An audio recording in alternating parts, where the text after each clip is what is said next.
The stores were open, the registers were ringing.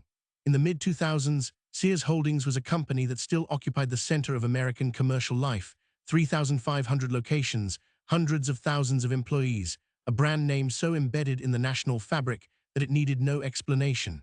The Kenmore appliance in your grandmother's kitchen, the Craftsman wrench in your father's garage, the die-hard battery that started your car on a February morning when nothing else would. These were not just products. They were quiet contracts between a company and a country, renewed with every purchase for over a century. And then, in October 2018, Sears filed for Chapter 11 bankruptcy. The stores did not close all at once. That would have been too clean, too legible. Instead, the end came in waves, 100 closures, then another 100, then the filing itself, then the auction of the remaining assets to a holding company controlled by the man who had overseen the decline. The lights went out slowly, in strip malls from Connecticut to California, while the people who worked inside them packed their personal belongings into cardboard boxes and walked out into parking lots that had once been full. To understand what was lost, you have to understand what was built. Richard Warren Sears was 23 years old in 1886 when he began selling watches by mail from a railroad station in Minnesota. The insight was not complicated.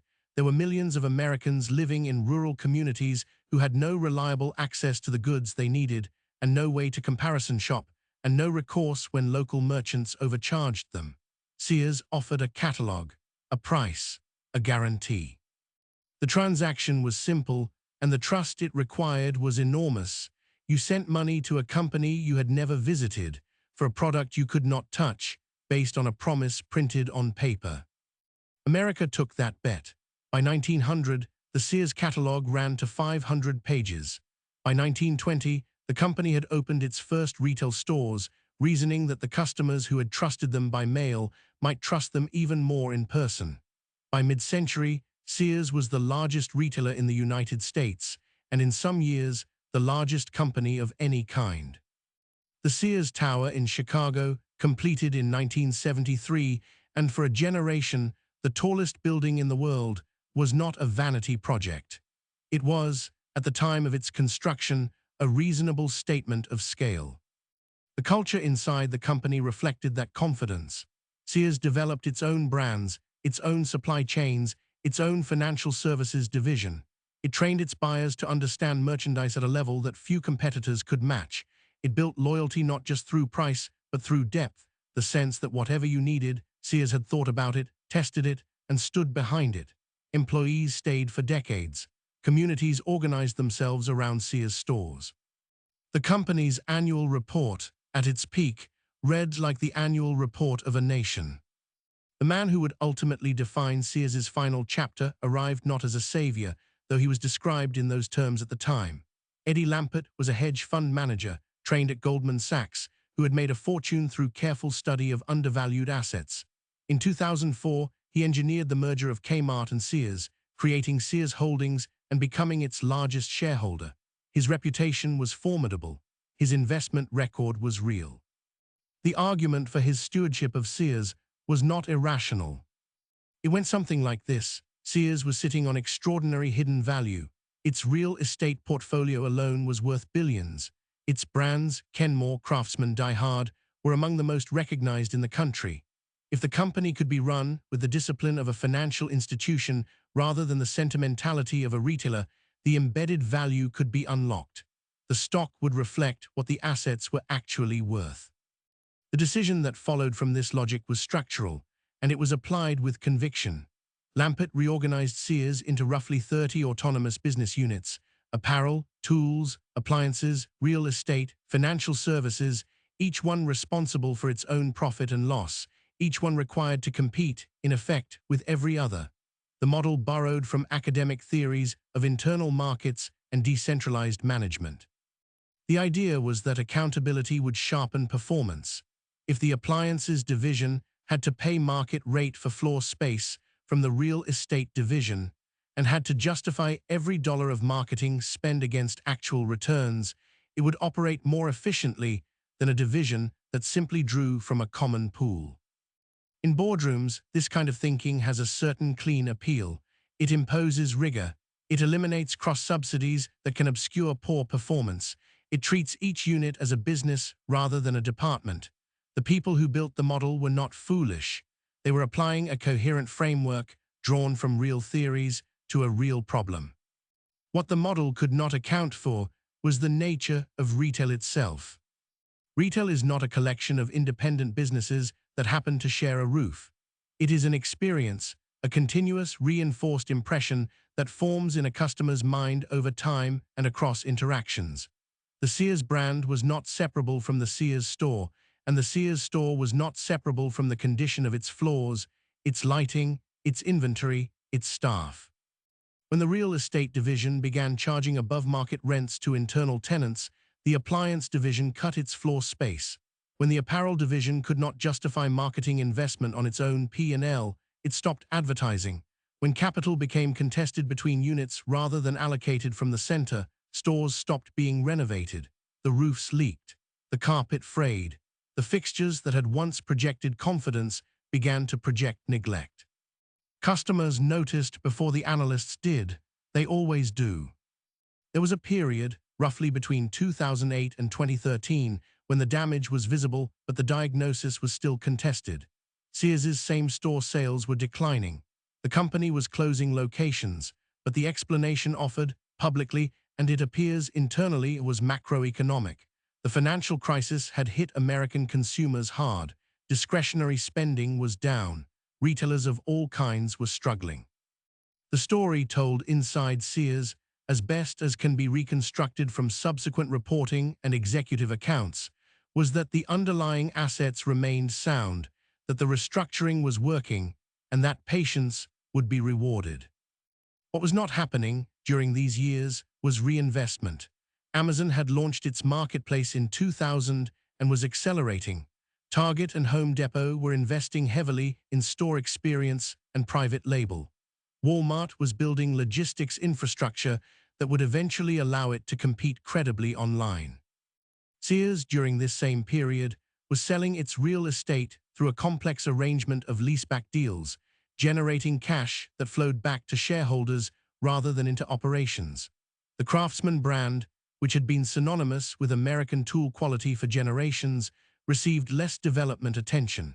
The Kenmore line fell behind in smart appliance technology as competitors moved forward. Each of these decisions had a quarterly rationale. The real estate sales improved near-term liquidity. The shareholder returns signaled confidence to the market. The logic of the internal P&L structure made investment in shared infrastructure, stores, technology, customer experience nearly impossible to justify because no single unit owned the return. The result was a company that was consuming itself. By 2014, Sears Holdings had reported losses in 5 of the previous 6 years. More than 300 stores had closed. The company had shed roughly 175,000 employees since the merger. Senior executives were departing at a rate that typically signals institutional distress, not just 1 or 2 leaders making calculated career moves, but an exodus of people who understood the situation from the inside. Those who remained described, in later interviews, a culture in which challenging the strategic framework was understood to be career-limiting. The internal business unit model was not a policy to be debated. It was the founder's vision, and the founder was also the largest shareholder. In 2017, Lampert himself acknowledged publicly that the company was facing a difficult competitive environment. By then, Sears had closed more than 1,000 additional stores. The pension obligations it carried, a legacy of the decades when it employed hundreds of thousands of people at wages that supported families, had become a structural weight the operating business could not bear. The brands, starved of investment, had been partially sold off. Craftsman went to Stanley Black & Decker in 2017 for approximately $900 million, a transaction that crystallized both the value of what Sears had built and the distance it had traveled from the company that built it.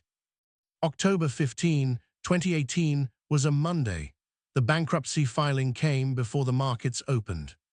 The statement from the company was measured as such statements always are a reference to financial restructuring, a commitment to continued operations, an expression of gratitude to employees and partners. The language was carefully chosen to signal continuity rather than collapse, but continuity was not what followed. In the weeks after the filing, more than 100 stores received closure notices. Employees who had worked at Sears for 20, 30 years found that their severance packages were contested in bankruptcy proceedings. Retirees who had counted on pension supplements received letters explaining that the fund backing those supplements was underfunded. Suppliers who were owed money discovered they were unsecured creditors, last in line, behind the banks and the hedge funds. The coverage, when it came, was thorough. Photographs of empty stores, shelves half-stocked, clearance signs covering every surface. Interviews with workers who described not anger but something quieter and harder to name, a kind of bewildered grief at the disappearance of something they had thought was permanent. The stores they had worked in had not been merely employers. They had been, in many cases, community anchors. When a Sears closed in a mid-size American city, the effect on the surrounding retail ecosystem was measurable and lasting. The human cost is not easily expressed in a balance sheet, which is one reason it tends not to appear in post-mortems focused on strategy and capital allocation. But it was real. The lesson most often drawn from the Sears story is that the company failed to adapt to e-commerce, or that it missed the shift to experiential retail, or that it was disrupted by more nimble competitors. These observations are not wrong. They are simply incomplete. What the Sears story actually demonstrates is something more specific and more transferable: the danger of applying financial logic to institutions whose value is not primarily financial. The internal business unit model was, in a narrow sense, rigorous. It imposed accountability. It made costs visible. But it treated the Sears brand, a century of accumulated trust, built through the experience of millions of customers in thousands of stores, as a collection of separable assets rather than as a single, unified thing whose value depended entirely on its coherence. When the experience of shopping at Sears degraded slowly, store by store, department by department, the brand degraded with it. No unit owned that degradation because no unit owned the brand experience. It was, in the model, an externality, and externalities, by definition, belong to everyone and no one. This is the trap that still exists in organizations today. It appears whenever a company measures the parts without measuring the whole. It appears whenever financial accountability is imposed on functions, customer service, store maintenance, product quality, brand investment, whose returns are real but diffuse and delayed. It appears whenever the people who understand an institution's culture and customer relationships are subordinated to the people who understand its balance sheet. The question worth asking in any organization is not whether your metrics are rigorous. It is whether the things your metrics cannot capture are the things your business actually runs on. Sears, as a company, no longer exists in any meaningful sense. What remains is a small number of stores, fewer than a dozen, operating under licenses and lease agreements that bear little resemblance to what Sears once was. The Kenmore brand was sold. The Die Hard brand was sold. The Craftsman name now appears on tools made by a different company in different factories, sold at competitors who were once Sears's rivals. The Sears Tower in Chicago was renamed the Willis Tower in 2009, nearly a decade before the bankruptcy. The building that was once the most visible statement of the company's ambition still stands. The company that built it does not. What the story of Sears ultimately reveals is this: a business is not its assets. It is the accumulated trust that makes those assets worth something, and trust, once systematically withdrawn, does not return.